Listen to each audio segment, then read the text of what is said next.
Well, client cult wanted to know if they were going to get the house. Well, as you know, whenever a client calls, they're always going to be the first house. So the first house here we see is Gemini. The next thing we want to do is see where the ruler of Gemini is, which is Mercury. And Mercury here is placed in the seventh house, which means there's a direct contact to the seventh house person for a business deal, Capricorn. So that tells us real quick that the ascending sign, Mercury, is in the seventh house, contacting the other person who happens to be the house seller. The moon is the next thing we're interested in because it's the secondary ruler. And it rules the second house. And it's right on the ascendant. And being there is telling us that this client really wants this house badly.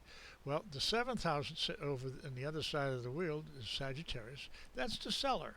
And the seller, of course, is ruled by Jupiter up there in the 10th house, which is the house that the seller owns.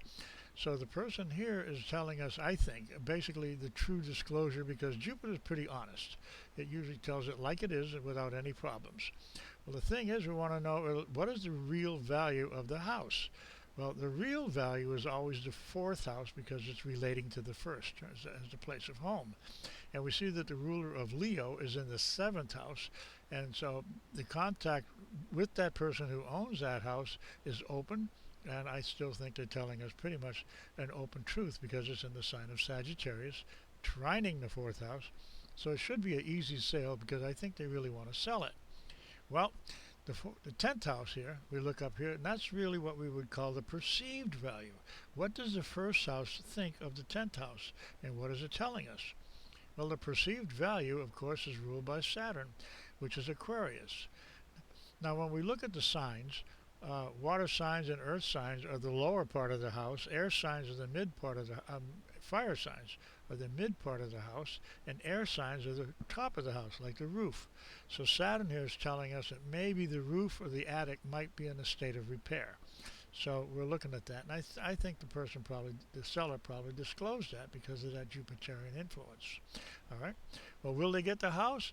Well, I think so because the two of these situations are really in harmony. They want to get rid of the house. They want to sell it, and of course they're very much interested because Cancer exalts Jupiter, so here we are looking at this as a real strong urge to buy. So what happens is when the moon moves to 27 degrees Gemini, what's going to happen here is the moon will then trine that Jupiter at 27 degrees in the 10th house, telling us that basically this person is going to get everything they want as far as the house is concerned and be happy with it.